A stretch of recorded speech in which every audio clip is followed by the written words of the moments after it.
You ask Tiger to solve. This deals with linear equations with one unknown.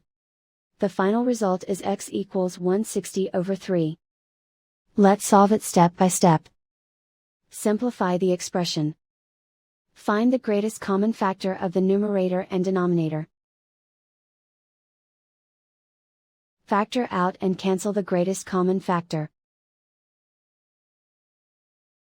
Isolate the x. Multiply both sides by 8. Group like terms.